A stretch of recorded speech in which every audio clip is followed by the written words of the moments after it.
Hi, this is Cecil Hurt from the Tuscaloosa News.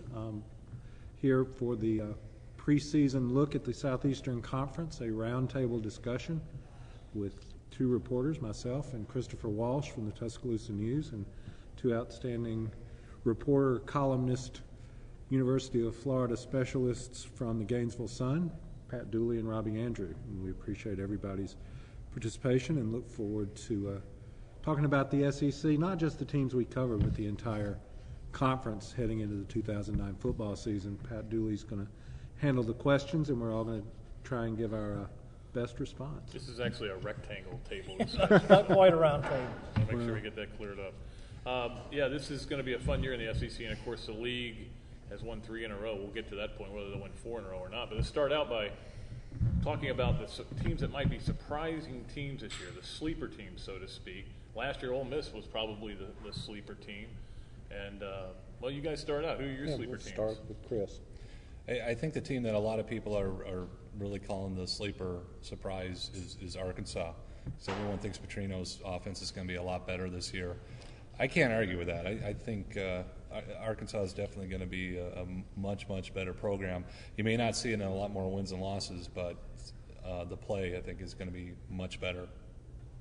Cecil? I talked to Steve Spurrier in Destin, and he thinks that you get a sense, and I'll be interested in what he has to say tomorrow, but in Destin, you got a sense that he thought South Carolina was going to be better. They're a team that's been really close. I think 11 of their 21 SEC losses since he's been there have been 7 points or less.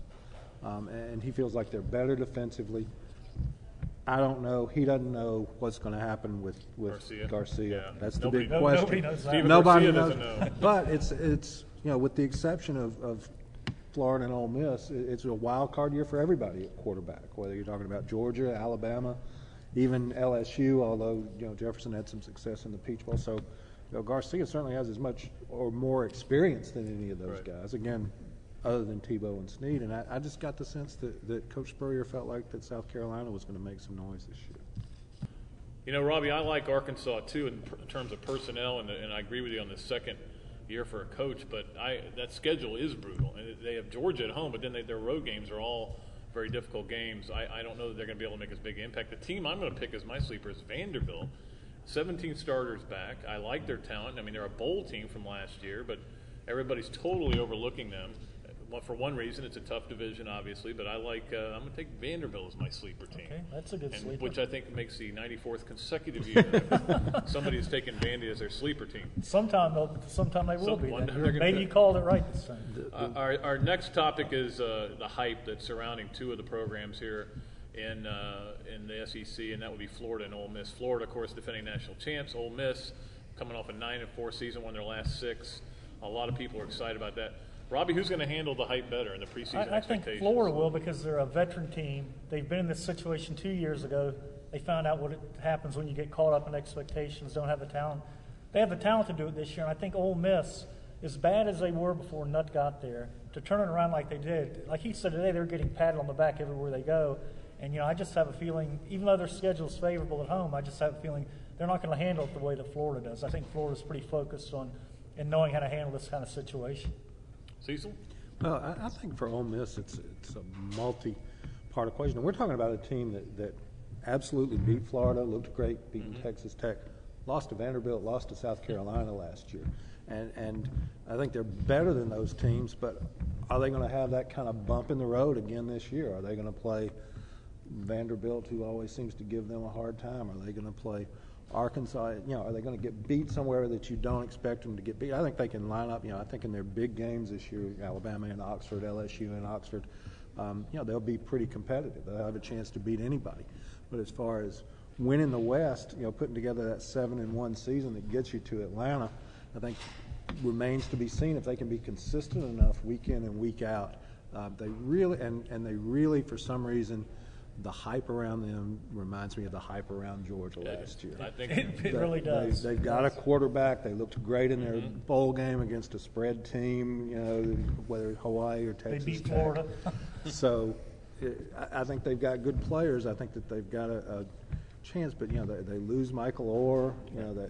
They lose Jerry on the defensive line, and they just haven't shown that they can be consistent. And that's just regular season. And we're talking about yet another set of issues in the postseason if they go to Atlanta where they've never been to the championship game, and that's a tough thing to do.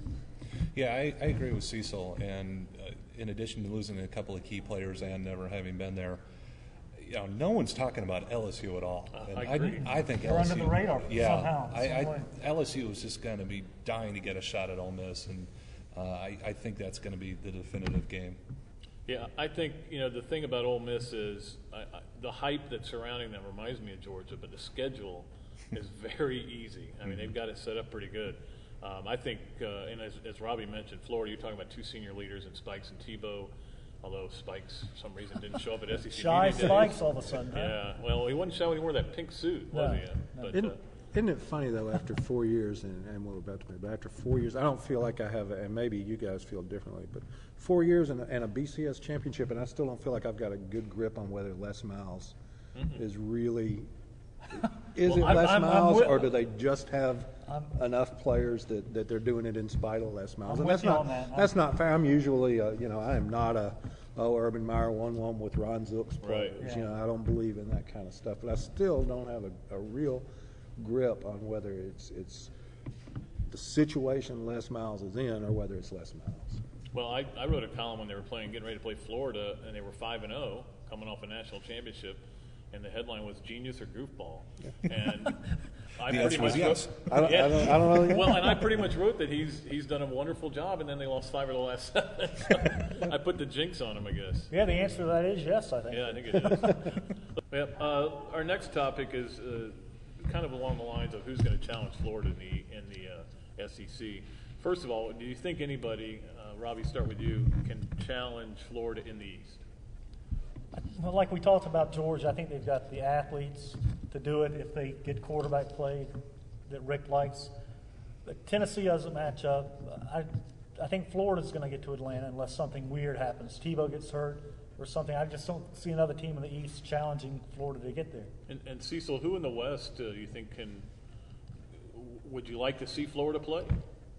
Well, you want to go, so you want to be I'd certainly like to be there and be working that weekend.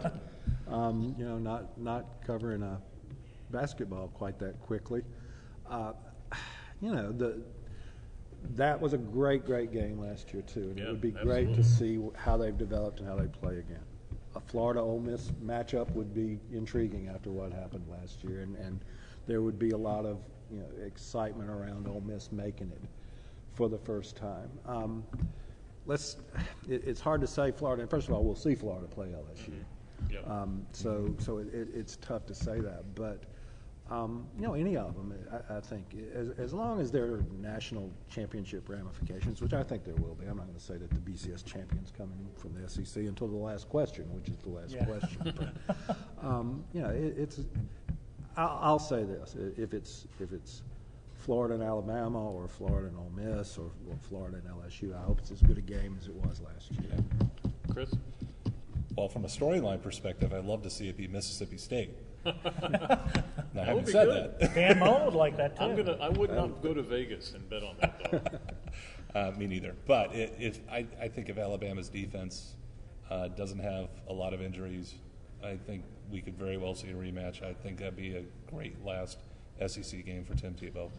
And I think that the three teams, Alabama, Florida, LSU, athletically, they're all on the same level and above everybody else. So I think any of those matchups here would be great.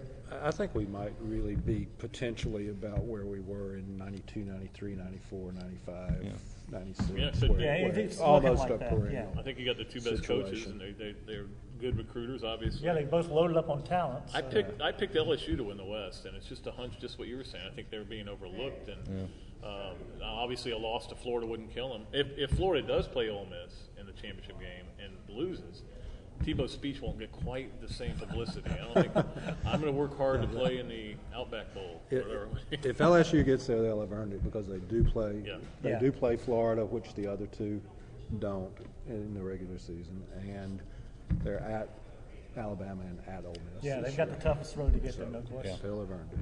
Chris